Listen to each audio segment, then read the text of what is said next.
السلام عليكم ورحمة الله وبركاته. الحمد لله رب العالمين والعاقبة للمتقين والصلاة والسلام على المرسلين أما بعد فأعوذ بالله من الشيطان الرجيم بسم الله الرحمن الرحيم يا أيها الذين آمنوا اتقوا الله ولتنظر نفس ما قدمت لغد واتقوا الله إن الله خبير بما تعملون. அருளன்பு பண்பின் அளவற்ற உந்தன் திருநாமம் போற்றி துவங்குகின்றேன். அல்லாஹ் சாந்தியும் சமாதானமும் நபி ஸல்லல்லாஹு அலைஹி வஸல்லம் அவர்களின் மீதும் அவர்களின் அடிச்சுவற்றை அடிப்பெறலாது அப்படியே பின்பற்றிய உத்தம சத்திய சஹாபாக்கள், தாபிஈன்கள், தபஉ தாபிஈன்கள், ஷுஹதாக்கள், சித்தீகீன்கள், சாலிஹீன்கள், குறிப்பாக இம்மஜ்லிஸிலே கூடியிருக்கும் நம் அனைவர்களின் மீதும் குறையாது நிலவட்டுமாக. கண்ணியத்திற்குரிய அல்லாஹ்வின் அடியார்களே, அல்லாஹுடைய மாபெரும் கிருபையால் நாம் எல்லாம் அல்லாஹு தஆலா நம் மீது கடமையாக்கிய மக்ரிப் என்ற ஒரு தொழுகையை நிறைவேற்றிவிட்டு அவனது இல்லத்திலே அவனை பற்றிய ஒரு சொற்பொழிவை கேட்பதற்காக நாம் எல்லாம் ஒன்று கூடியிருக்கிறோம்.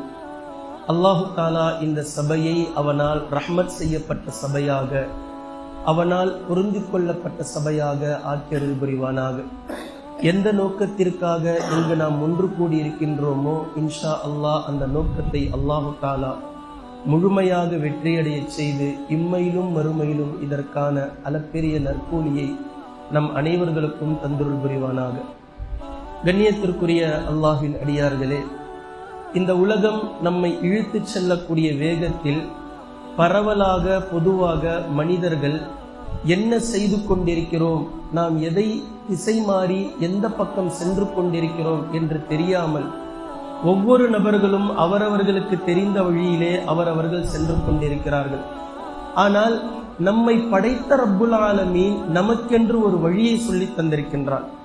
ஒரு முஸ்லிம் என்னை எஜமானனாக ஏற்று அடிமையாக வாழக்கூடிய ஒரு மனிதர் நான் சொல்லக்கூடிய இந்த வழியில்தான், இந்த அடிப்படையில்தான் வாழ வேண்டும் என்று அல்லாஹு தஆலா நமக்கென்று ஒரு வரையறையை போட்டிருக்கின்றான். அந்த வரையறைக்குள், வட்டத்துக்குள் தான் நாம் வாழ்ந்து கொண்டிருக்கிறோமா என்பதை நினைத்து பார்க்க வேண்டிய ஒரு கட்டாய கடமையில்தான் இந்த சபையை நாம் கூடியிருக்கின்றோம். இந்த நேரத்தில் மரணம் என்ற ஒரு தலைப்பு இருக்கிறது. இந்த தலைப்பு சுருக்கமாக நாம் சொல்ல வேண்டுமானால், மரணம் என்பதை மனிதன் மறந்ததினால்தான் இந்த உலகத்தில் ஏற்படக்கூடிய ஒட்டுமொத்த பாவங்கள், ஒட்டுமொத்த தவறுகள், ஒட்டுமொத்த கிறுக்கலான செயல்பாடுகள் அத்தனைக்கும் ஒரே ஒரு காரணம், மனிதன் தான் மரணிக்கப் போகின்றோம், நாம் நிச்சயமாக மௌத்தாவோம் என்ற எந்த சிந்தனை இல்லாமல் போனதுதான். முதலில் மரணத்தை மனிதன் ஏன் மறந்தான் என்பதற்கு இன்னொரு காரணம் இருக்கிறது. மரணத்தை மறந்ததினால்தான் இந்த உலகத்தில் நடக்கக்கூடிய குற்றச் செயல்கள் என்று நான் சொல்கின்றேன். மரணத்தை ஏன் மறந்தான் என்பதற்கு இன்னொரு காரணம் இருக்கிறது. அந்த இன்னொரு காரணத்தை தெரிந்து கொள்வதற்கு முன்னால் இந்த மரணம் மறுமை என்பதை சிறு வித்தியாசத்தை நாம் புரிந்து கொள்ள வேண்டும். மரணம் என்பது சிங்குலர், மறுமை என்பது புளூரல். மரணம் என்பது ஒருமை, மறுமை என்பது பன்மை. அதாவது ஒரு மனிதன் மௌத்தாகிவிட்டால், இறந்து விட்டால் நம்மை பொறுத்த மட்டிலும் அது மரணம், அவருடைய மரணம். ஆனால் அவரை பொறுத்த மட்டிலும் அவருடைய மறுமை துவங்கிவிட்டது. அதாவது ஒரு மனிதனுடைய மரணம் என்பது அவரவருடைய மறுமை துவங்குவதற்கான நேரம். ஒட்டுமொத்தமாக இந்த உலகத்தினுடைய மறுமை என்பது டோட்டல் எல்லோருடைய மரணத்தை குறிக்கும். இந்த உலகமே மௌத்தாவதுதான் மறுமை என்று சொல்லப்படுகின்றது. இதை நிதானமாக நாம் புரிந்து கொள்ள வேண்டும். இப்போ மரணத்தை மனிதன் மறந்ததற்கான இன்னொரு காரணம் என்ன என்பதை அல்லாஹ்வே குர்ஆனில் சொல்லி காட்டுகின்றான். நீங்கள் அல்லாஹ்வை மறந்ததுதான் காரணம். அல்லாஹ்வை மறந்ததினால் நீங்கள் மரணத்தையும் மறுமையையும் மறந்து விட்டீர்கள். அல்லாஹ்வை மாத்திரம் ஒரு அடியான் மறக்காமல் நினைவில் வைத்திருப்பானேயானால் நிச்சயமாக அவனுக்கு மரணம் நினைவில் இருந்திருக்கும். மரணம் எப்போது ஒருவனுக்கு நினைவில் இருக்குமோ அவனுக்கு மறுமை நினைவில் இருக்கும். மரணமும் மறுமையும் எப்போது ஒருவனுக்கு நினைவில் இருக்குமோ இந்த உலகத்தில் அல்லாஹு தஆலா எந்த வழியில் நம்மை வாழச் சொல்கின்றான், என்ற அடிப்படையில் ஒவ்வொரு மனிதரும் சரியான அடிப்படையில் வாழ்ந்திருப்பார்கள் என்பதில் இன்ஷா அல்லாஹ் மாற்று கருத்தில்லை. இப்ப அல்லாஹு தஆலா குர்ஆனில் சொல்லி காட்டுகின்றான், யா அய்யுஹல் லதீன ஆமனு, ஈமான் கொண்டவர்களே, இத்தகுல்லாஹ், அல்லாஹ்வை நீங்கள் அஞ்சிக் கொள்ளுங்கள். மேட்ரை இன்னும் சொல்லல. மேட்ரு என்னன்றதை சொல்வதற்கு முன்னதாகவே அல்லாஹ்வை முதல்ல நீங்க அஞ்சுங்க, பயப்படுங்க என்று சொல்லிவிட்டு அல்லாஹ் பேசுகின்றான், வல் தன்துர் நஃப்சும் மா கத்தமத் லிகத், நாளைய மறுமை தினத்திற்காக, உங்களுடைய மரணத்திற்கு பின்னால் இருக்கக்கூடிய ஒரு வாழ்க்கைக்காக ஒரு மனிதன் எதை இந்த உலகத்தில் முற்படுத்தி வைக்கின்றான் என்பதை அவன் பார்க்கட்டும் என்று அல்லாஹ் பேசுறான். அல்லாஹ்வை அஞ்சிக் கொள்ளுங்கள், நாளை மறுமைக்காக, நாளைய தினத்திற்காக எதை நீங்கள் முற்படுத்துகின்றீர்கள் என்பதை ஒவ்வொரு மனிதரும் பார்த்துக் கொள்ளட்டும். வல் தன்துர் நஃப்சும் மா கத்தமத் லிகத், மறுபடியும் சொல்றான் அதே வசனத்துல, வத்தகுல்லாஹ், அல்லாஹ்வை அஞ்சிக் கொள்ளுங்கள். 2 வாட்டி ஒரே வசனத்துல. மேட்ருக்கு முன்னாடியும் வத்தகுல்லாஹ், என்ன சப்ஜெக்ட் அப்படின்றத சொல்லி முடிச்சதுமே மறுபடியும் வத்தகுல்லாஹ். இன்னல்லாஹ ஹபீரும் பிமா தஅமலூன். அவர் கூட சேர்ந்து சொல்லுங்க, முஸ்லிம் அவர் மக்ரிப் தான சொல்லுறாரு. இன்னல்லாஹ ஹபீரும் பிமா தஅமலூன், நிச்சயமாக அல்லாஹு தஆலா நீங்கள் செய்து கொண்டிருக்கக்கூடியவற்றை உற்று நோக்கியவனாக இருக்கின்றான், அதை பார்த்து கொண்டிருக்கின்றான் என்று அல்லாஹு தஆலா சொல்லிட்டு இப்ப அடுத்த வசனத்துல அல்லாஹ் பேசுறான், வலா தகூனு, நீங்கள் ஆகிவிடாதீர்கள். வலா தகூனு, நீங்கள் ஆகிவிடாதீர்கள். எப்படி? கல்லதீன நசுல்லாஹ, அல்லாஹ்வை முற்றிலும் மறந்தவர்களை போன்று நீங்கள் ஆகிவிடாதீர்கள். இந்த உலகத்துல நிறைய மக்கள் வாழ்ந்தாங்க. பெரும்பான்மையான மக்கள் அல்லாஹ்வை நினைத்தவர்களும் இருக்கிறார்கள். அதே போன்று பெரும்பான்மையான மக்கள் அல்லாஹ்வை மறந்தவர்களும் இருக்கிறார்கள். வலா தகூனு கல்லதீன நசுல்லாஹ, அல்லாஹ்வை முற்றிலும் மறந்து விட்டார்களே, அவர்களை போன்று நீங்கள் ஆகிவிட வேண்டாம் அப்படின்னு சொல்லிட்டு ஃபஅன்சாஹும் அன்ஃபுஸஹும், அவர்கள் அல்லாஹ்வை மறந்ததினால், நல்லா கவனிக்கணும், அவர்கள் அல்லாஹ்வை மறந்ததினால் தங்களை தாங்களே மறந்து விட்டார்கள். ஃபஅன்சாஹும் அன்ஃபுஸஹும், அவர்கள் அல்லாஹ்வை மறந்ததினால் தங்களை தாங்களே மறந்து விட்டார்கள். அப்படின்னா என்ன? நாம ஏன் படைக்கப்பட்டோம், எதுக்கு படைக்கப்பட்டோம், நமக்கு மௌத் என்ற ஒன்று இருக்கிறதா, மறுமை என்ற ஒன்று இருக்கிறதா, நாம் வாழக்கூடிய வாழ்க்கை சரிதானா, அல்லாஹு தஆலா எந்த கட்டளைகள் நம் மீது விதித்திருக்கிறான், எதை நமக்கு தடை செய்திருக்கிறான், ஹலால் எது, ஹராம் எது, நம்முடைய வியாபாரம் எந்த அடிப்படையில் இருக்கிறது, நம்முடைய தொழுகைகள் எந்த அடிப்படையில் இருக்கிறது, அல்லாஹ்வை பற்றி ஒரு நாளைக்கு எத்தனை நபர்களிடத்தில் நாம் சொன்னோம், எல்லாவற்றையும் மறந்தாச்சு. அடிப்படை ஆணிவேர் அல்லாஹ்வை மறந்ததுதான் காரணம்.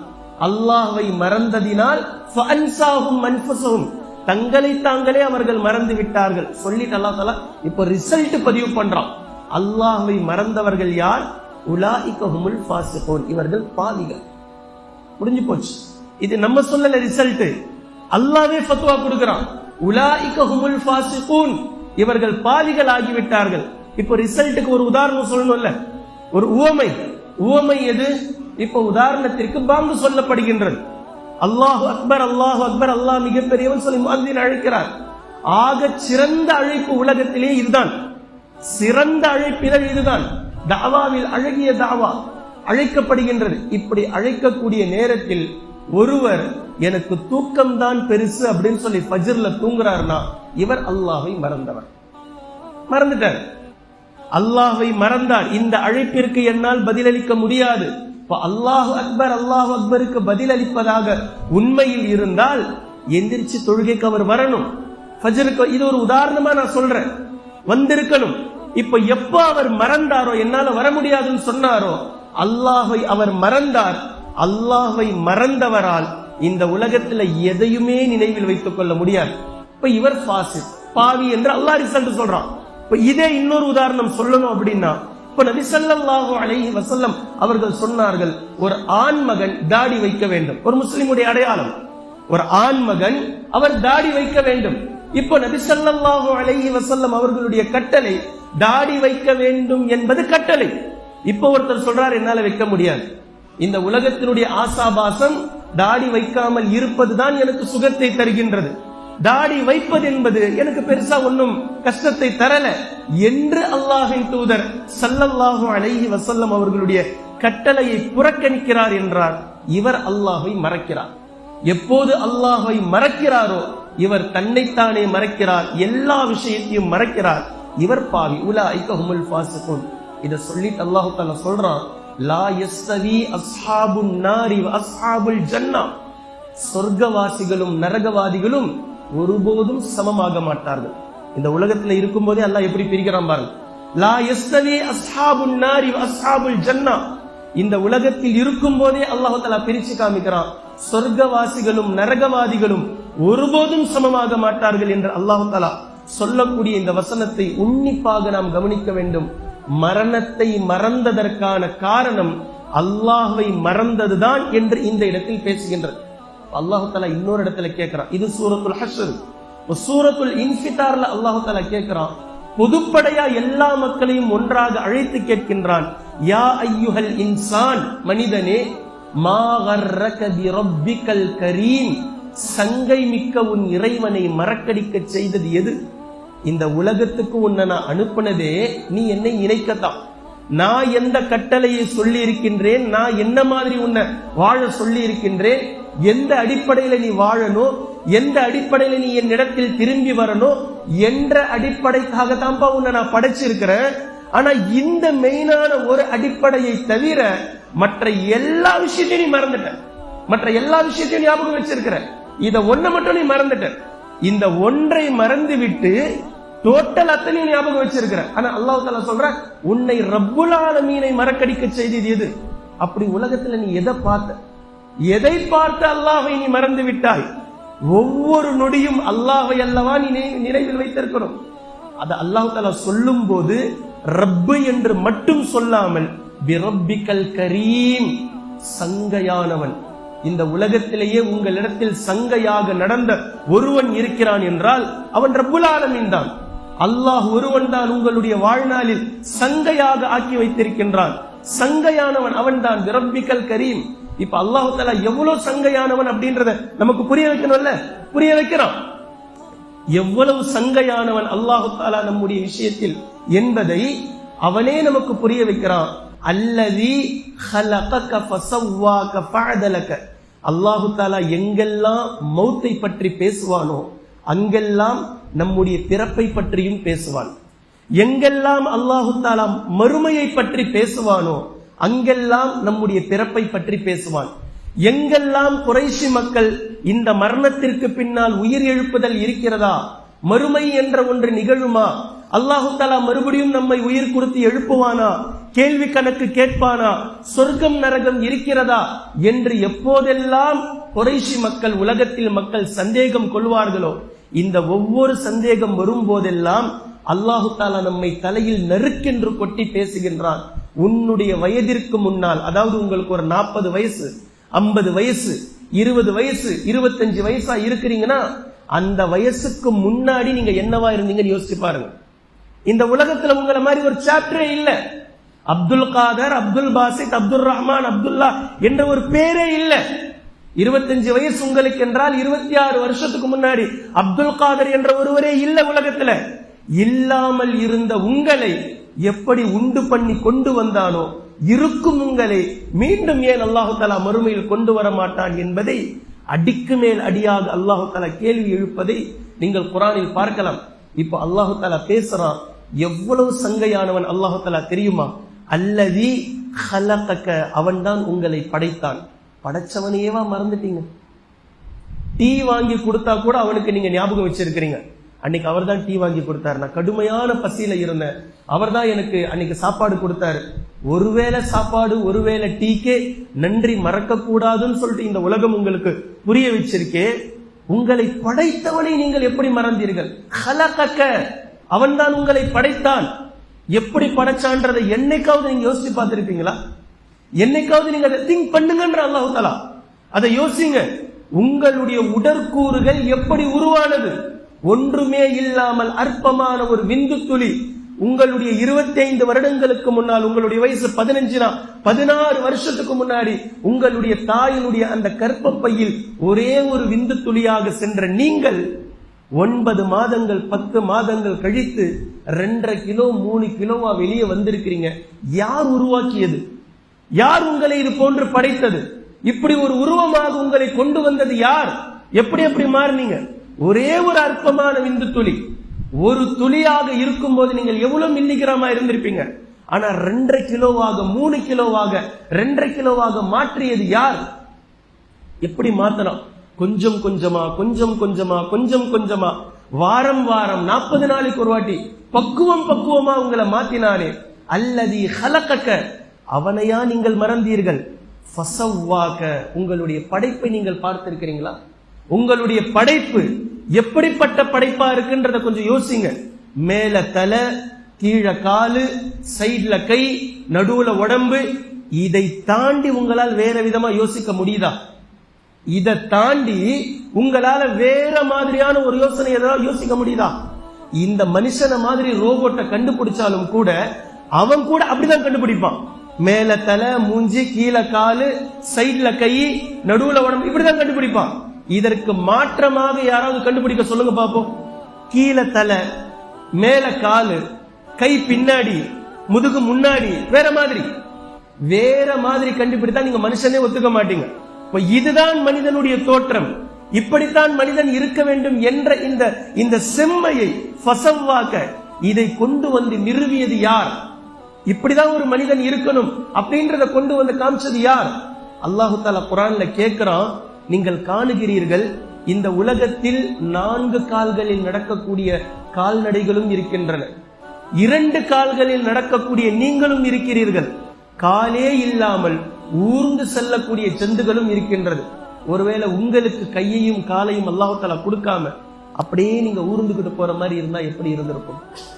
அல்லது 4 கால்களை கொடுத்து மனிதர்களுக்கு உடம்பு பெண்டாக்கி இப்படி நடந்துட்டு போற மாதிரி இருந்தா எப்படி இருந்திருக்கும் என்றாவது யோசிச்சு இருக்கிறார்கள் மனிதர்கள். அதான் கேட்கிறோம், ஃபஸவ்வாக, உங்களுடைய படைப்பை எப்படி செம்மையாக்கி இருக்கின்றான், ஃபஅதலக், அதை நீதமாக்கி இருக்கின்றான். தலைமுடிக்கு கொடுத்த வளர்ச்சியை அல்லாஹு தஆலா புருவ முடிக்கு தரல. ஒருவேளை கொடுத்திருந்தா மாசம் அதையும் வெட்டிக்கிட்டு இருக்கணும், புருவ முடிகளை வெட்டி கொண்டு இருக்க வேண்டும். தலைமுடிக்கு கொடுத்த வளர்ச்சியை அல்லாஹு தஆலா பல்லுக்கு கொடுக்கல. டீத் கட்டிங் தேவைப்பட்டிருக்கும், போய் வெட்டிக்கிட்டு உட்கார்ந்து இருக்கணும். மாதம் 15 நாளைக்கு ஒரு வாட்டி. நகத்திற்கு கொடுத்த வளர்ச்சி அல்லாஹு தஆலா பல்லுக்கு இமைமுடிக்க கொடுக்கவில்லை. இமைமுடிக்கான வளர்ச்சி அல்லாஹு தஆலா தலைமுடியை போன்று கொடுத்திருந்தால் எப்படி இருந்திருக்கும்? எந்த இடத்தில் முளைக்கக்கூடிய முடிகள் எப்படி இருக்க வேண்டுமோ அந்த அளவிற்கு அல்லாஹு தஆலா ஆக்கி இருக்கின்றான். நீங்கள் 60-70 ஆண்டுகள் வாழ வேண்டிய அளவிற்கு எவ்வளவு உயரமாக நீங்கள் ஆக வேண்டும், எவ்வளவு அகலமாக நீங்கள் ஆக வேண்டும், எவ்வளவு தடிமனாக நீங்கள் இருக்க வேண்டும், எல்லாவற்றையும் படைத்த ரப்புல் ஆலமீன் ஃபஅதலக், நீதமாக உங்களை படைத்து வைத்திருக்கின்றான். இதற்கு மாற்றமா வேற மாதிரியா கால் இப்படி இருக்க வேண்டியது இது அப்படியே பின்னாடி இந்த பக்கமா இருந்தா, இப்படி இருக்க வேண்டிய கைகள் இப்படி இருந்தா, இதை நீங்கள் இதுவும் ஒரு படைப்பு என்று சொல்வீர்களா அல்லது குறை என்று சொல்வீர்களா? எப்படி நீங்க சொல்வீங்க? அல்லாஹு தஆலா ஒரு மனிதனை எப்படி நேர்த்தியாக படைத்திருக்கணுமோ இது போன்று அல்லாஹு தஆலா படைத்திருக்கின்றான். இது மட்டும் இல்லாமல் அல்லாஹ் மறுபடியும் பேசுறான், ஃபீ ஐயி சூரத்தின் மா ஷாஅ ரக்கபக், தான் நாடிய விதத்தில், தான் நாடிய ரூபத்தில், முக உருவில் அல்லாஹு தஆலா படைத்திருக்கின்றான். ஆதம் அலைஹிஸ்ஸலாம் முதல் கொண்டு இன்று வரைக்கும் வந்திருக்கக்கூடிய ஒட்டுமொத்த நபர்கள் எத்தனை வகையில் படைக்கப்பட்டிருக்கிறார்கள். எல்லோருடைய முகங்களும் வெவ்வேறானது. 2 பேர் ட்வின்ஸ் சொல்லி இருந்தாலும் அவர்களுடைய வித்தியாசங்கள் இருக்கும். சில நேரங்களில் குரல்கள் வித்தியாசம் இருக்கும். புதியதாக பார்ப்பவர்களுக்கு அவர்கள் 2 பேர் ஒன்னா தெரியலாம். ஆனா பெற்றோர்களுக்கு கரெக்டா தெரியும், இவங்க தான், இவங்க அக்கா, இவங்க தங்கச்சி, இவங்க அண்ணன், இவங்க தம்பி அப்படின்றதை மிக தெளிவாக கண்டுபிடித்து விடுவார்கள். இப்ப அல்லாஹு தஆலா குர்ஆன்ல பேசக்கூடிய ஒரு விஷயத்தை இன்று விஞ்ஞானம் நிறுவி இருக்கிறது. ஒட்டுமொத்த நபர்களும் திருடப்பட்டால் பிங்கர் பிரிண்ட போய் தேடுறாங்க. ஏன்னா ஒருவருக்கு இருக்கக்கூடிய பிங்கர் பிரிண்ட் இன்னொருவருக்கு இல்ல. இப்போ இந்த கையெழுத்தை விடவும் ரொம்ப ஆழமான விஷயமாக கை நாட்டை யூஸ் பண்றாங்க. ஏன்னா பிங்கர் பிரிண்ட், அந்த கை நாட்டுல கூட இடது கையினுடைய கட்டை விரலுடைய கை நாட்டை தான் மிக ஆழமான தேவையான முக்கியமான அந்த பத்திரங்கள் எல்லாம் இதை யூஸ் பண்ணுவாங்க. ஏன் அப்படின்னா இந்த உலகத்தில் படைக்கப்பட்ட எல்லா மனிதர்களுக்கு சப்போஸ் இந்த கைரேகை மேட்ச் ஆகி விட்டாலும், மேட்ச் ஆகாது, ஒருவேளை மேட்ச் ஆகி விட்டாலும் இந்த கட்டை விரலினுடைய இந்த இடம் யாருக்குமே மேட்ச் ஆகாது. அப்படி அல்லாஹ் படைச்சிருக்கிறான். இது அல்லாஹ் தஆலா பேசுறான் சூரத்துல் கியாமால, பலா காதிரீன அலா அன் நுஸவ்விய பனானா, நாளை மறுமை நாளையில் உங்களுடைய கட்டை விரல்களுடைய நுனிகளை கூட சரியாக நாம் ஒன்று சேர்ப்பதற்காக சக்தி பெற்றிருக்கிறோம் என்று அல்லாஹ் தஆலா தன்னுடைய வல்லமையை பற்றி பேசுகின்றான். இப்ப இவ்வளவு விஷயத்தையும் அல்லாஹ் தஆலா பேசிட்டு, இப்படிப்பட்ட சங்கையான இறைவனையா நீங்கள் மறந்தீர்கள்?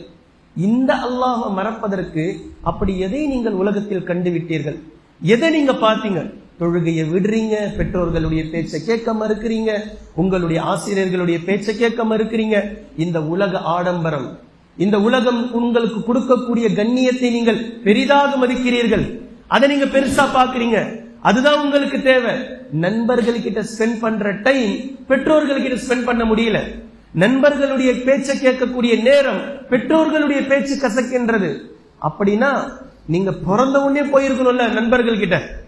ஏன்னா உங்களுக்கு தேவைப்பட்டுச்சு. அப்போ உங்களுக்கு அம்மா யாரு அப்பா யாருன்னு சொல்லி கொடுக்க உங்களுக்கு பெற்றோர்கள் வேணும், உங்களுக்கு பேச்சு சொல்லி கொடுக்க உங்களுக்கு பெற்றோர்கள் வேணும், உங்களுக்கு சோறு ஊட்டி விடுறதுக்கு உங்களுடைய பெற்றோர்கள் வேணும், உங்களை வளர்த்து ஆளாக்குவதற்கு வரைக்கும் உங்களுக்கு பெற்றோர்கள் வேணும், உங்களை கைப்பிடிச்சு நடத்தி நடைப்பழகி கூப்பிட்டு போற வரைக்கும் உங்களுக்கு பெற்றோர்கள் வேணும், உங்களை ஸ்கூல் படிப்பு படிக்க வைப்பாங்களே அது வரைக்கும் பெற்றோர்கள் வேணும், உங்களை குளிப்பாட்டுறது எப்படின்னு சொல்லி கொடுத்து குளிப்பாட்டினாங்களே அது வரைக்கும் பெற்றோர்கள் வேணும், உங்களுடைய துணியை தோச்சி போட்டாங்களே அது வரைக்கும் உங்களுடைய பெற்றோர்கள் வேணும்.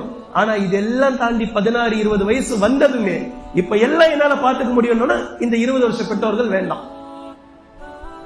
நபி ஸல்லல்லாஹு அலைஹி வஸல்லம் அவர்கள் சொன்னார்கள், பெற்றோர்களுடைய சந்தோஷத்தில் தான் அல்லாஹ்வின் சந்தோஷம் இருக்கிறது. உங்களுடைய பெற்றோர்கள் உங்களை பொருந்திக் கொண்டால் அல்லாஹ் உங்களை பொருந்திக் கொள்கிறான். உங்களுடைய பெற்றோர்கள் உங்களை கோபமாக பார்த்தால் அல்லாஹும் உங்களுடைய கோபத்தோடு இருக்கின்றான். அல்லாஹ்வினுடைய கோபத்தை சம்பாதித்ததற்கு பின்னால் எதை நீங்கள் சம்பாதிக்க போகிறீர்கள்? எது உங்களுக்கு இந்த உலகத்துல யூஸ்ஃபுல்லா இருக்கும்? நீங்க பெரிய பிசினஸ் மேனா இருக்கலாம், அதுவா இருக்கலாம், இதுவா இருக்கலாம். ஆனா பெற்றோர்களை பகிச்சிட்டு அல்லாஹ்வினுடைய வெறுப்பை சம்பாதித்து இந்த உலகத்தில் நீங்கள் எதை அடைந்தால் தான் என்ன? எதை நீங்க பெருசா தேடி எடுத்துக்கிட்டாதான் என்ன? ஒன்னும் கிடையாது. இப்ப அல்லாஹ் தஆலா அததான் இங்கேயும் கேட்கிறான், அல்லதி ஹலகக ஃபஸவ்வாக, உங்களை படைத்த சங்கை மிகுந்த ரப்புல் ஆலமீனையா நீங்கள் மறந்தீர்கள்? மா கர்ரக, அவனை மறப்பதற்கு எது உங்களுக்கு, எதை நீங்கள் கண்டீர்கள், எதை நீங்கள் பார்த்தீர்கள் என்று அல்லாஹ் தஆலா பேசக்கூடிய இந்த 2 இடங்களையும் ஒரு மனிதன் மரணத்தை மறந்ததற்கு அடிப்படையான காரணம் அல்லாஹ்வை மறந்ததுதான் என்பதை முதலில் விளங்கிக் கொள்ள வேண்டும். அல்லாஹ்வை மறந்ததினால்தான் ஒரு மனிதன் மரணத்தை மறந்திருக்கிறான் என்பதை நீங்கள் உன்னிப்பாக கவனிக்க வேண்டும். இப்போ ஒரு மனிதன் அல்லாஹ்வை நினைவில் வைத்திருந்தால் நிச்சயமாக அவர் மரணத்தை நினைவு கூறுவார். இப்ப அல்லாஹ்வை மறந்தவங்களுக்கு மரணத்தை பத்தி நான் எது சொன்னாலும் நினைவிற்கு வராது. நல்லா புரிஞ்சுக்குங்க.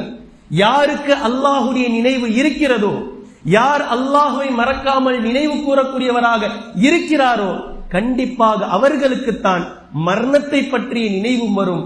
மரணமும் அவர்களுக்கு சரியான விஷயத்தை அவர்களுக்கு புரிய வைக்கும். அல்லாஹு தஆலா 2 இடங்களில் பேசுவதை நான் முக்கியமாக இந்த இடத்துல கொண்டுட்டு வரேன். ஒன்று சூரத்துல் வாக்கிஆ, மற்றொன்று சூரத்துல் கியாமா. இந்த 2 இடங்களிலும் ஒரு மனிதனுடைய சக்கராத்தை பற்றி அல்லாஹ் தஆலா பேசுகின்றான். உங்களுடைய மரணம் உங்களுக்கு ஹாஜராகிவிட்டால், உங்களுடைய மௌத் உங்களுக்கு வரப்போற நேரத்துல மலக்குல் மௌத் உங்களுக்கு பக்கத்துல வந்துட்டார், அந்த நேரத்தை அல்லாஹ் தஆலா நினைவு கூர்றான். நீங்க இவ்வளவு நாள் வாழ்ந்தீங்க, 30 வருஷம் 40 வருஷம் 50 வருஷம், உங்களுடைய பிளானிங் எல்லாம் வேற. நம்ம அப்படி பண்ணலாம், இப்படி பண்ணலாம், அதை செய்யலாம், இதை செய்யலாம், எத்தனையோ கோடான கோடி பிளானிங் நீங்க வச்சிட்டு இருந்தீங்க. இப்படி பிளானிங்களை நீங்கள் வைத்திருக்கும் போது திடீரென்று மலக்குல் மௌத் உங்க பக்கத்துல நிக்கிறார், உங்க உயிரை வாங்க வந்திருக்கிறேங்கன்ற எப்படி இருக்கும்? எப்படி இருக்கும்? அல்லாஹ்வை நினைவில் வைத்து மரணத்திற்கு பயந்து வாழ்ந்தவர் சந்தோஷப்படுவார்.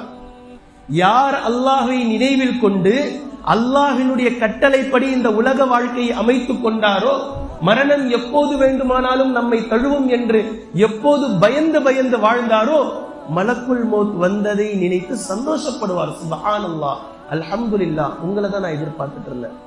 இந்த உலக ஃபித்னாவில் இருந்து என்னை காப்பாற்ற நீங்கள் வந்திருக்கிறீர்கள். இந்த உலகத்தினுடைய ஃபித்னா, ஆடம்பரம், ஆசாபாசம், இதிலிருந்து நீங்கள் என்னை படைத்த ரப்புல் ஆலமீன் இடத்தில் பொருந்திக் கொள்ளப்பட்ட வாழ்க்கைக்கு நீங்கள் அழைத்து செல்ல வந்திருக்கிறீர்கள் என்று சந்தோஷப்படுவார். சஹாபாக்களில் பெரும்பாலான சஹாபாக்கள் சந்தோஷப்பட்ட தருணம் இந்த தருணம். இந்த உலகத்தில் எதற்காக நாம் வாழ்கின்றோமோ அந்த லட்சியத்தை நாங்கள் அடைந்த தினம் அந்த தினம். எந்த தினம்? மௌத்தாகக்கூடிய தினம்.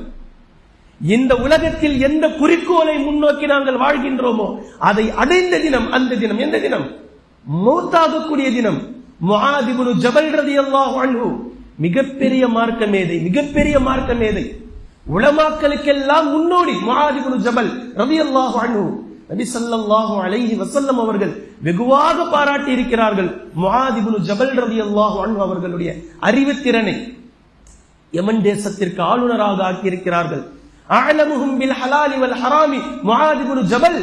முஆத் இப்னு ஜபல் ரலியல்லாஹு அன்ஹு அவர்கள் உங்களிலேயே ஹலாலையும் ஹராமையும் அதிகமாக தெரிந்தவர் என்று பட்டம் சூட்டியிருக்கிறார்கள். முஆத் இப்னு ஜபல் ரலியல்லாஹு அன்ஹு அவர்களுக்கு வெறும் 36 வயது மரணத்தை தழுவுகின்றார்கள். சக்ராத்துடைய நேரம். சுற்றி இருக்கக்கூடிய எல்லா சஹாபாக்களும் அழுகிறார்கள். ஒரு மிகப்பெரிய மார்க்க மேதை இன்றைய தினம் நம்மை விட்டு பிரிகின்றதே.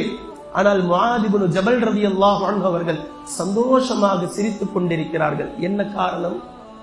எந்த லட்சியத்திற்காக வாழ்ந்தோமோ, எந்த இலக்கை நாடி நாம் நகர்ந்து வந்தோமோ அந்த இலக்கை அடைய போகும் நாள் இதுதான். அந்த லட்சியத்தை அடைய போகும் நாள் இதுதான். இந்த 36 வருடங்கள் நான் எதற்காக உழைத்தேனோ அல்லாஹ்விடத்தில் அதற்காக எனக்கு கூலி கொடுக்கப்படக்கூடிய நாள் இதுதான் என்று சந்தோஷப்பட்டார்கள். அப்போது முஆத் இப்னு ஜபல் ரலியல்லாஹு அன்ஹு அவர்கள் சந்தோஷமாக சொன்னார்கள், எனக்கு பயமே இல்லை, எனக்கு வருத்தமே இல்லை, எனக்கு பிரச்சனையே இல்லை. ஏனென்றால் நான் வெயில் காலத்தில் நோன்பு வைத்தவன். வெயில் காலத்தில் நான் நோன்பு வைத்தவன்.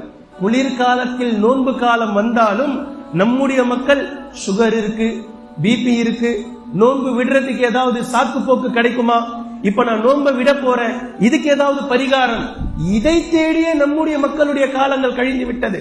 ஆனால் வெயில் காலத்தில் நோன்பு வைத்த முஆத் இப்னு ஜபல் ரலியல்லாஹு அன்ஹு அவர்கள் சொல்கிறார்கள், கஷ்டமான காலத்தில் நான் நோன்பு வைத்தவனாக இருந்தேன்.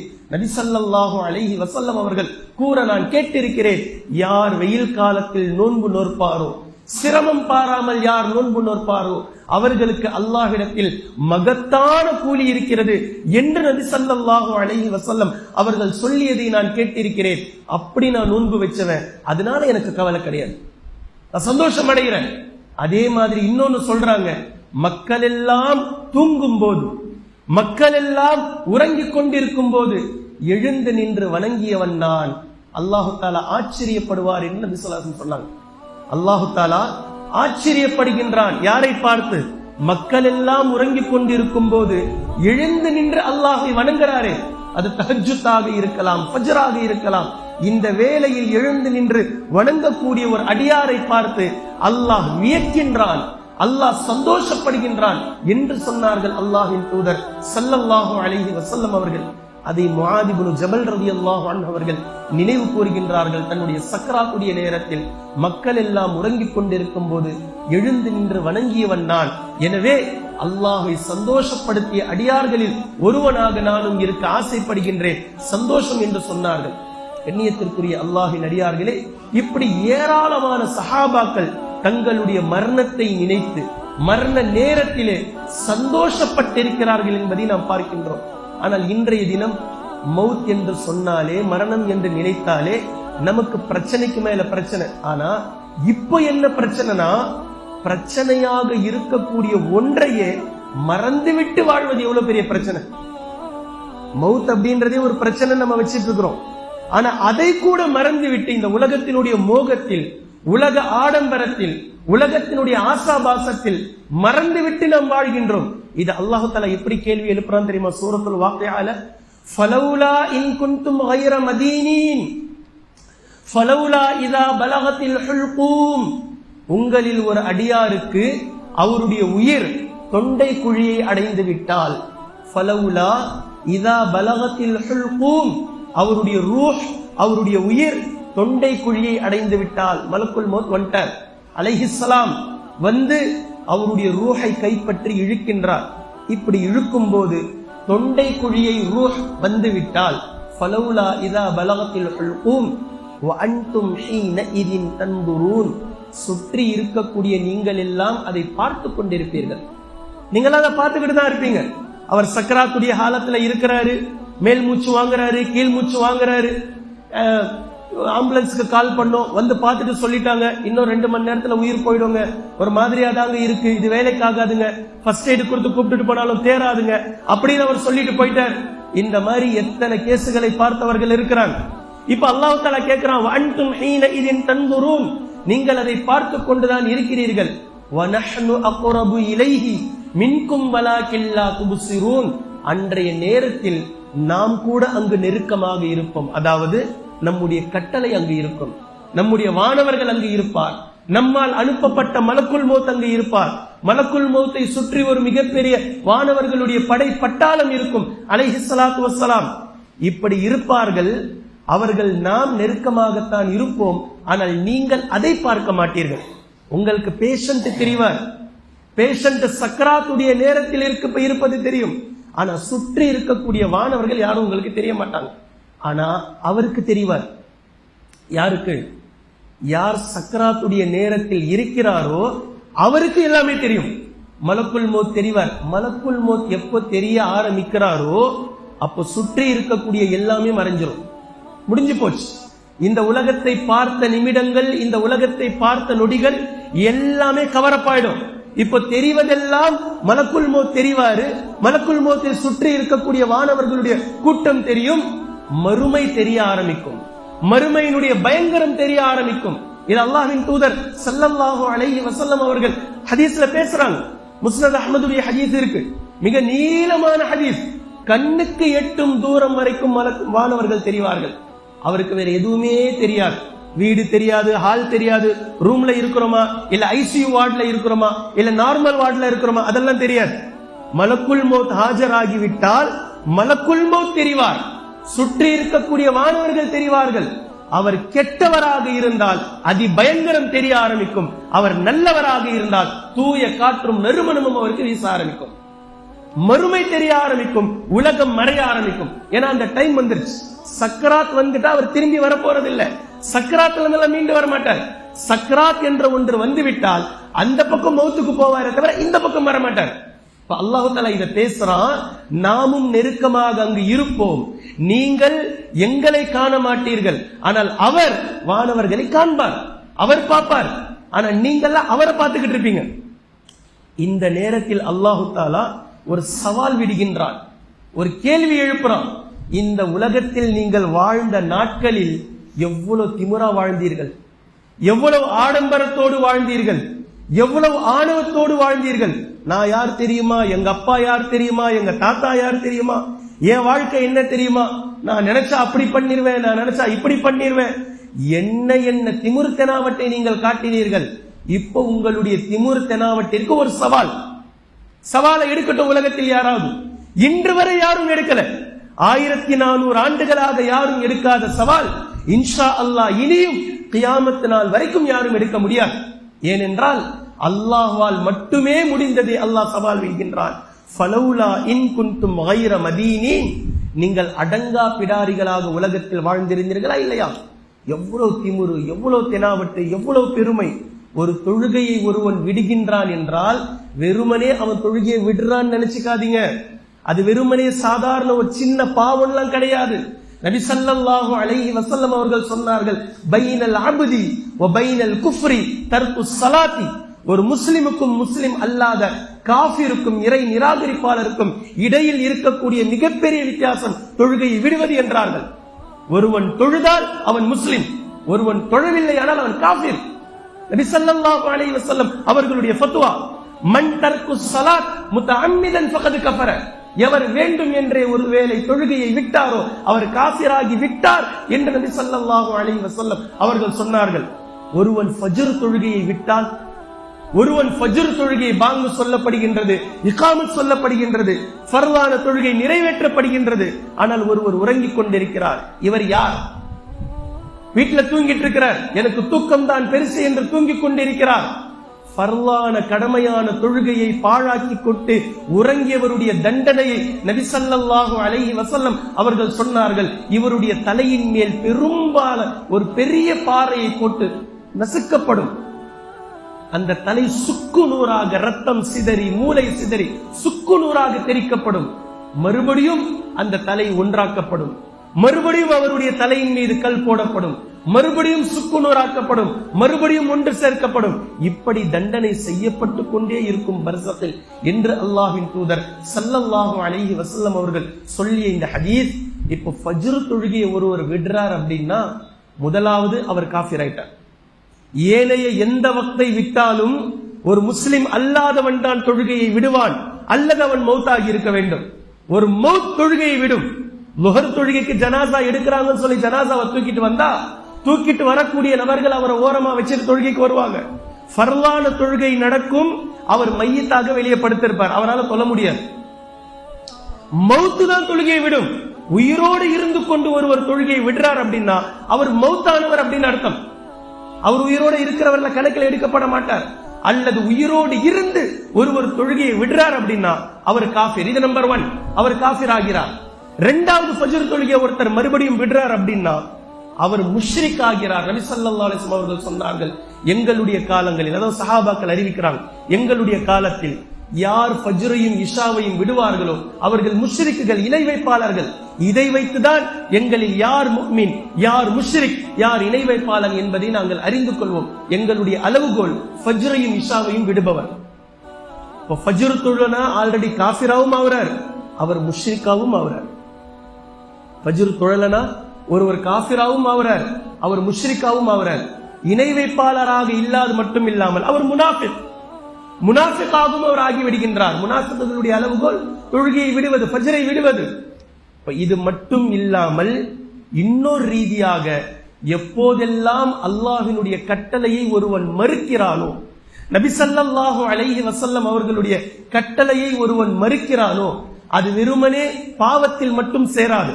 அது பாவத்தை தாண்டி அந்த பாவத்தை பெருமையில் அவன் செய்கின்றான்.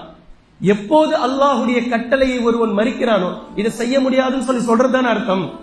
அல்லாஹ் சொல்றான் தொழுண்டு, சொல்ல முடியாதுன்றார் ஒருத்தர். அத வார்த்தையால சொல்லாம செயலா காட்டுறார், அவ்வளவுதான் வித்தியாசம். அல்லாஹ் சொல்றான் தாடி வையின்னு, வைக்க முடியாதுரா, நீ என்ன பண்ணுவ அப்படின்னு காமிக்கிற மாதிரி. அத வார்த்தையால சொல்லாம சிரைத்து காட்டுகிறார், அவ்வளவுதான் வித்தியாசம்.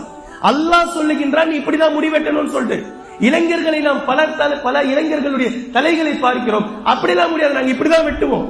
அல்லாஹ் கிட்ட இவர்கள் மல்லு கட்டுகிறார்கள். அல்லாஹ்விடத்தில் மல்லு கட்டி அதை ஜெயிச்சிட முடியுமா? யாரை ஏமாற்றுகிறார்கள் இவர்கள்? யாரிடத்தில் இவர்கள் போட்டி போடுகின்றார்கள்? இப்ப அல்லாஹு தஆலா சொல்றான், எங்கெல்லாம் அல்லாஹ்வை மறுத்தல் இருக்குமோ அங்கெல்லாம் பெருமை வெளிப்படும், அங்கெல்லாம் பெருமை வெளிப்படும். இப்லீஸ் அல்லாஹ்வை மறுத்தான், அபா, அவன் மறுத்தான், வஸ்தக்பர, பெருமை அடித்தான்.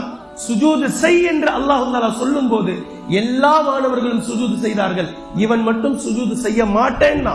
அபா, இப்ப தாடி வைன்னு சொன்னா நான் வைக்க மாட்டேன்னு சொல்லி சிறைப்பதை போன்று, இப்ப தொழு என்று சொன்னால் நான் தொழ மாட்டேன் என்று சொல்வதை போன்று, இளைஞர்கள் இப்படி தலைமுடியை வெட்டக்கூடாது என்று சொன்னால் அப்படியெல்லாம் நாங்கள் இப்படிதான் வெட்டுவோம் என்று சொல்வதை போன்று இப்லீஸும் சொன்னான். இதுக்கும் பெரிய வித்தியாசம் ஒண்ணும் இல்லை.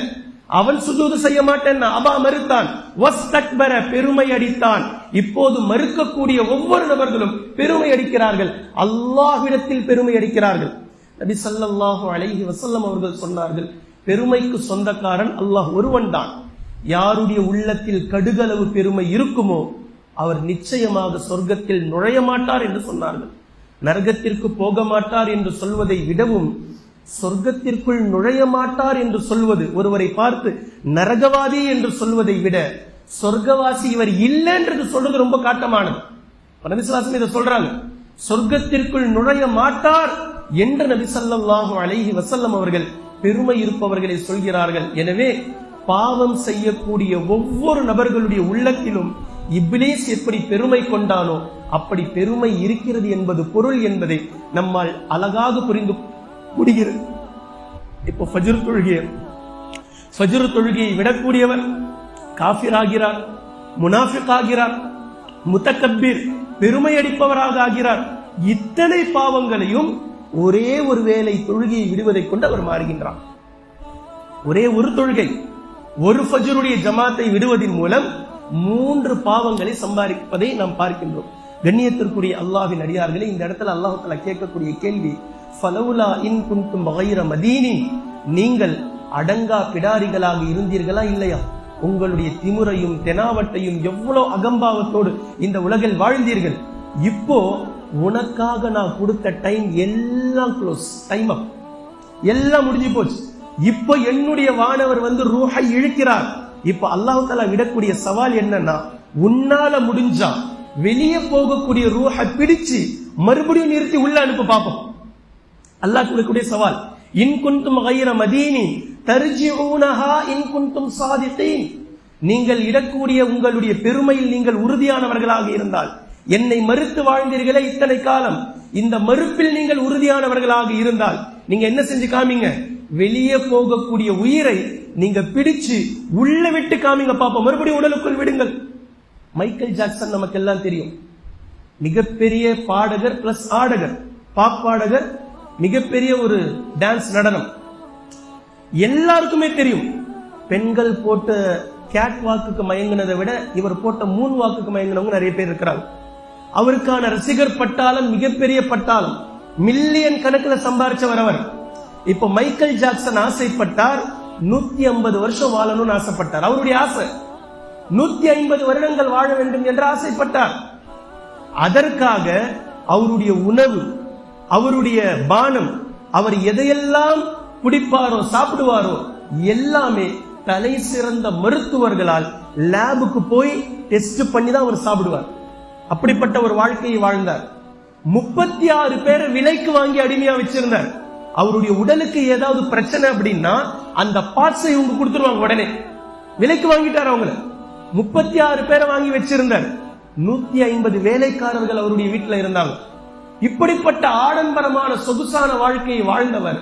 அந்த 3 அவர் ஆசைப்பட்டாரு 150 வருஷம். 150 வருஷத்துல 3 1 பங்கை கூட அவர் முழுசா நிறைவேறல. 49வது வயசுல அவருக்கு ஹார்ட் அட்டாக் வருது. ஹார்ட் அட்டாக் வந்ததுமே மருத்துவமனையில் அனுமதிக்கப்பட்டு உலகத்தினுடைய தலை சிறந்த மருத்துவர்கள் 12 மருத்துவர்களுடைய குழு அவரை சிகிச்சைப்படுத்துகின்றார்கள். என்னென்னமோ பண்றாங்க. 36 அந்த வேலைக்காரங்க வெளியே, அடிமைகள் வெளியே நிக்கிறாங்க. எந்த பார்ட்ஸ் போதும் சொல்லுங்க, அறுத்து எடுத்துக்கோங்க, உயிர் போனாலும் பிரச்சனை இல்லைன்னா அது அடிமைகளுடைய நிலை. இவங்களுடைய உயிரை பறிச்சு இவருக்கு கொடுப்பாங்க பார்ட்ஸ. என்னென்னமோ செய்யறாங்க, என்னென்னமோ போராடுறாங்க. எல்லாம் செஞ்சு முடிச்சும் கூட அவர் இறந்து போகிறார். 2009 மைக்கேல் ஜாக்சன் வஃபாத் ஆனார். இது எல்லாருக்குமே தெரியும். இப்ப அவர் இறந்து போனதுக்கு பின்னாடி அவர் அடக்கம் செஞ்சுட்டு அவருடைய கல்லறையில் எழுதப்பட்டது, ஓயாமல் ஆடிக்கொண்டிருந்த ஒரு மனிதர் இன்று ஆட்டமே இல்லாமல் அடங்கி ஓய்ந்து முடிந்தார் அப்படின்னு சொல்லி கல்லறையில எழுதிட்டாங்க. இன்னைக்கு நீங்க அமெரிக்காவுக்கு போனா பார்க்கலாம். 150 வருடங்கள் வாழ வேண்டும் என்று ஆசைப்பட்டால் மட்டும் போதாது, அல்லாஹ்வினுடைய நாட்டம் இல்லாமல், அல்லாஹ்வினுடைய எண்ணம் இல்லாமல் 1 ஆண்டு காலம் கூட வாழ முடியாது என்பதை படைத்த ரப்புல் ஆலமீன் எவ்வளவு அழகாக பேசி காட்டுகின்றான் என்பதை பாருங்கள். உயிரை நாம் எடுக்கக்கூடிய நேரத்தில் நீங்கள் உயிரை பிடித்து மீண்டும் உடலுக்குள் செலுத்தி காட்டுங்கள், பார்ப்போம். சூரத்துல் கியாமால எப்படி பேசுறான்றத பாருங்க. இன்னும் அழகாக சூரத்துல் கியாமாவில் அல்லாஹ் தஆலா பேசுகின்றான், கல்லா இதா பலகத்தித் தராகி, உங்களுடைய உயிர் பிரியக்கூடிய அந்த நேரம் உங்களுடைய தொண்டை குழியை அடைந்து விட்டால், நீங்க லாஸ்ட் நேரத்துல சக்கராத்துடைய ஹாலத்துல இருக்கிறீங்க, வஃபாத்தாக போறீங்க அப்படின்றத நீங்க உணர்ந்துட்டீங்க, உங்களுக்கு தெரிஞ்சு போச்சு நாம வஃபாத்தாக போறோம் அப்படின்றது. கல்லா இதா பலகத்தித் தராகிய வகீல மன் ராக், வகீல மன் ராக், அவர் அழைப்பார். எல்லா ஹாஸ்பிட்டலுக்கும் போயாச்சு, அங்க போனோம், இங்க போனோம், அந்த ஹாஸ்பிட்டல், இந்த ஹாஸ்பிட்டல், எல்லா ஹாஸ்பிட்டலையும் பார்த்தாச்சு. இப்ப கேள்வி என்ன அப்படின்னா, வீட்டுல இருக்கும்போது ஹார்ட் அட்டாக் வந்தா அப்படியே தூக்கிட்டு ஹாஸ்பிட்டல் போறது, ஹாஸ்பிட்டல்ல போய் நார்மல் வார்டு, நார்மல் வார்டுல இருக்கும்போது மறுபடியும் ஹார்ட் அட்டாக் வந்தா உடனே எமர்ஜென்சி வார்டு, ஐசியூ. இப்ப கேள்வி என்னன்னா, ஐசியூ வார்டுலயே ஹார்ட் அட்டாக் வந்தா என்ன தூக்கிட்டு போவீங்க? மறுபடியும் எந்த வார்டு? முடிஞ்சு போச்சு. இப்ப எங்க போய் நீங்க இருந்தாலும் அல்லாஹ் தஆலா மரணத்தை வர வைக்கணும் அப்படின்னு சொல்லி நினைச்சா வர வைப்பான். இப்ப இவரை பற்றி அல்லாஹ் தஆலா பேசுகின்றான். ஒருவர் சக்ராத்துடைய காலத்தில் எல்லா மருத்துவர்களை பார்த்தாச்சு, எல்லா இடத்துக்கும் போயாச்சு, எல்லாம் கடந்து முடிஞ்சு வந்ததுக்கு பின்னாடி சக்கராத்துடைய நேரத்தில் உயிர் போகக்கூடிய அந்த நிலையில் அவர் கேட்பார், வக்கீல மன் ராக், ஓதி ஊதக்கூடியவர் யாரேனும் இருக்கிறார்களா? ராக்கி, ராக்கி இருக்கிறாரான்னு சொல்லி கேட்பார். ராக்கினா யார்? ஓதி ஊதுபவர். அல்லாஹ் ரசூல் மேல ஓதுறாங்கல்ல நம்பிக்கை வைத்து, அல்லாஹ்வின் மீது நம்பிக்கை வைத்து குர்ஆனுடைய வசனங்களை ஓதி ஊதுபவர் நபி ஸல்லல்லாஹு அலைஹி வஸல்லம் அவர்களுடைய வழிகாட்டுதலின்படி ஓதி ஊதக்கூடியவர் யாரேனும் இருக்கிறார்களா என்று அவர் கேட்பார். வக்கீல மன் ராக். ஆனா அவருடைய எண்ணம் தெளிவா அவருக்கு தெரியும். வலன்ன அன்னஹுல் ஃபிராக், இன்றைய தினம் நம்முடைய உடலை விட்டு உயிர் பிரிய போகின்றது என்பதை அவர் தெளிவாக எண்ணியவராக இருப்பார். கடைசி சான்ஸ், ஓதி ஊதியாவது பார்ப்போமே என்று அவர் நினைப்பார். இதுதான் ஃபைனல் டச். வக்கீல மன் ராக் வலன்ன அன்னஹுல் ஃபிராக் வல்தஃபத்திஸ் ஸாக் பிஸ்ஸாக், அவருடைய ஒரு கண்டைக்கால் இன்னொரு கண்டைக்காலோடு இப்படி பின்னிக் கொள்ளும் நாள் அது. அல்லாஹ் தஆலா பேசுறான் பாருங்க. அவருடைய ஒரு கண்டைக்காலுடைய இந்த கால் கட்டை விரல் இன்னொரு கால் கட்டை விரலோடு இப்படி பின்னிக் கொள்ளும் நாள் நேரம் அது. வல்தஃபத்திஸ் ஸாக் பிஸ்ஸாக் இலா ரப்பிக யௌமஇதினில் மஸாக், தெளிவாக நம்முடைய ரப்பின் பக்கம் மீளக்கூடிய தினம் இது, மீளக்கூடிய நேரம் இது என்பதை எண்ணியவராக அவர் இருப்பார். ஆனா அல்லாஹ் தஆலா அததான் சொல்லி காட்டுறான், இன்றைய தினம் அன்றைய தினம், அல்லாஹின் பக்கம் மீளக்கூடிய தினம் அன்றைய தினம் என்று அல்லாஹ் தஆலா பேசி காட்டக்கூடிய இந்த இரண்டு இடங்களையும் நாம் உன்னிப்பாக கவனிக்க கடமைப்பட்டிருக்கின்றோம். கண்ணியத்திற்குரிய அல்லாஹின் அடியார்களே, ஒரு சுருக்கமான சில விஷயத்தை நான் சொல்லி முடிக்கின்றேன். முஹியுத்தீன் அப்துல் காதிர் ஜீலானி ரஹிமஹுல்லாஹ் மிகப்பெரிய அறிஞராக இருந்தவர்கள், மிகப்பெரிய மார்க்க மேதையாக இருந்தவர்கள். தக்வாவை பற்றி அவர்கள் பேசினால் அவர்களுடைய சபை முடிந்ததுமே சில ஜனாசாக்கள் செல்லும். அவருடைய சொற்பொழிவில் அவர்கள் வஃபாத்தாகி விடுவார்கள். பயந்து, அல்லாஹ்வின் மீது கொண்ட பயத்தினால் உள்ளம் வெடித்து அவர்கள் வஃபாத்தாகி விடுவார்கள். இவ்வளவு பெரிய மார்க்க மேதை. இப்ப இவர்கள் மாணவர்களுக்கு பாடம் நடத்தி கொண்டிருக்கக்கூடிய நேரத்தில் ஒரு நாள் ஒரு ஜனாசா செல்கின்றது. அந்த ஜனாசா செல்லும் போது மாணவர்களை அவர் அழைக்கிறார். அந்த ஜனாசாவை பார்த்து முஹியுத்தீன் அப்துல் காதிர் ஜீலானி ரஹிமஹுல்லாஹ் கேட்கிறார் மாணவர்களிடத்தில், இந்த ஜனாசா செல்லுதா இல்லையா? இந்த மௌத் போது இல்ல, இந்த மௌத்துக்கு அல்லாஹு தாலா மீண்டும் உயிரை கொடுத்து இந்த உலகத்திற்கு அனுப்பினால் எப்படி இருக்கும் அப்படின்னு கேட்கிறாங்க. மாணவர்கள் சொல்றாங்க, சுப்ஹானல்லாஹ், அல்ஹம்துலில்லாஹ், அல்லாஹு அக்பர், இது யாருக்குமே நடக்காதே. அப்படி ஒரு வேளை நடந்தால் இதைவிட பாக்கியம் வேற எதுவுமே கிடையாது. அப்படி ஒன்று அவருக்கு நடந்தால் அதைவிட ஒரு பொக்கிஷம் பாக்கியம் என்பது எதுவுமே கிடையாது அப்படின்னு சொல்லி சொன்னதுமே ஆசிரியர் சொல்கிறார், கண்டிப்பாக அவருக்கு அந்த வாய்ப்பு இல்லை. அல்லாஹு தஆலா அப்படி போனவரை யாருக்கும் உயிர் கொடுத்து அனுப்ப மாட்டான். ஆனால் அல்லாஹ் உங்களுக்கு அந்த வாய்ப்பை தந்திருக்கின்றான். நீங்கள் உயிரோடு இருக்கும் போது உங்களுக்கு மத்தியில் ஒருவரை மௌத்தாக்கி இருக்கிறானா இல்லையா? அவருடைய ஆயுள் காலத்தை அல்லாஹ் தஆலா முடித்து விட்டான். ஆனால் உங்களுடைய ஆயுள் காலத்தை இன்னும் மீதம் வைத்திருக்கின்றான். உங்களை நீங்கள் மாற்றிக்கொள்ளுங்கள், உங்களை நீங்கள் திருத்திக் கொள்ளுங்கள், அல்லாஹ்வினுடைய கட்டளைப்படி வாழ பணிந்து விடுங்கள் என்று ஆசிரியர் மாணவர்களுக்கு சொன்னதை நாம் பார்க்கின்றோம். அதே போன்று இன்னொரு உதாரணத்தை நான் சொல்கின்றேன். ஒருவருக்கு 80 வயசு ஹார்ட் அட்டாக் வந்துருச்சு. 80 வயசு ஹார்ட் அட்டாக் வந்துருச்சு. மருத்துவமனைக்கு கொண்டுட்டு போயிட்டாங்க. ஹாஸ்பிட்டல்ல வச்சிட்டு இருக்கும் போது சிகிச்சை அளிக்கக்கூடிய நேரத்தில் மருத்துவர்கள் சொன்னாங்க, இதயத்துக்கு போகக்கூடிய ரத்த நாளங்கள் எல்லாம் பிளாக், ஃபுல்லா பிளாக் ஆயிட்டு இருக்கு. இப்ப இந்த பிளாக் எல்லாத்தையும் கட் பண்ணி சரி செஞ்சாதான் அவருடைய இதயம் துடிக்க ஆரம்பிக்கும். ரொம்ப மோசமான நிலைக்கு போய்கிட்டே இருக்கிறார். இப்ப இவருடைய இதயத்தை இப்ப அறுவை சிகிச்சை செய்யணும், இப்பவே செஞ்சாங்க இமீடியட்டா. மக்கள் பொதுவா என்ன சொல்லுவாங்க, எவ்வளவு செலவானாலும் பரவாயில்லை செய்யுங்க. மருத்துவர் சொல்றாரு 90 லட்சம் ரூபாய் செலவாகும் இதை செய்யறதுக்கு. நிறைய பைப், நிறைய ரத்த நாளங்கள் போகுது, எல்லாத்தையும் கட் பண்ணி எடுத்துட்டு செயற்கை நாளங்களை வச்சு அதுல ரத்தத்தை ஓட வைக்கணும். 90 லட்சம் ரூபாய் செலவாகும் அப்படின்னு சொல்லி சொன்னாங்க. அதே மாதிரி 90 லட்சம் ரூபாவை கட்டி அவரை காப்பாற்றியாச்சு. எல்லாம் பைபாஸ் சர்ஜரி பண்ணி எல்லாம் பக்காவா மறுபடியும் ஏஞ்சி உட்காந்துட்டார். எல்லாம் சிரிக்கிறாங்க சந்தோஷத்தில். அந்த குடும்பத்திற்கு அவர் ரொம்ப முக்கியமானவர், காப்பாத்திட்டோம்னு சொல்லி சிரிக்கிறாங்க. ஆனா அவர் அழுகிறார், அவர் அழுகிறார். ஏன் அழுறீங்க, நீங்க தான் பொழைச்சிட்டீங்களேன்னு சொல்லி சொல்லும் போது அவர் சொன்னார், 80 வருடங்களாக என் இதயம் துடித்துக் கொண்டிருந்தது. சல்லி பைசா கூட அல்லாஹ் தஆலா அதற்காக செலவழிக்கல. ஒரு பைசா கூட அல்லாஹ் தஆலா செலவில்லாமல் என் இதயத்தை 80 வருடங்கள் துடிக்க வைத்தான், அதை இயங்க வைத்தான். ஆனா இதுக்கு பின்னாடி நான் எத்தனை நாள் வாழ போறேன்றது தெரியல. இந்த எத்தனை நாள் வாழ போறேன்ற கேரண்டி உத்தரவாதமே இல்லாமல் இந்த மருத்துவர்கள் வாழ வைப்பதற்காக 90 லட்சத்தை என்னிடத்தில் இருந்து வாங்கி இருக்கிறார்களே என்று நினைத்து நான் அழுகின்றேன். இப்படித்தான் ஒவ்வொரு நபர்களுடைய உடலுக்குள் இருக்கக்கூடிய ஒவ்வொரு உறுப்புகளும் இயங்கக்கூடிய இந்த இயக்கத்தை அல்லாஹு தஆலா எப்படி இயக்கிக் கொண்டிருக்கின்றான் என்பதை ஒரு மனிதன் யோசித்தாலே நாம் என்ன செஞ்சுக்கிட்டு இருக்கோன்றது தெளிவா புரியும். ஒவ்வொரு உறுப்புகள் எந்த ஒரு மனிதனாலும் செயற்கையாக செய்யவே முடியாத அளவிற்கு உடலுக்குள் இருக்கக்கூடிய உறுப்புகள் அவ்வளவு அழகாக இயங்கிக் கொண்டிருக்கின்றது.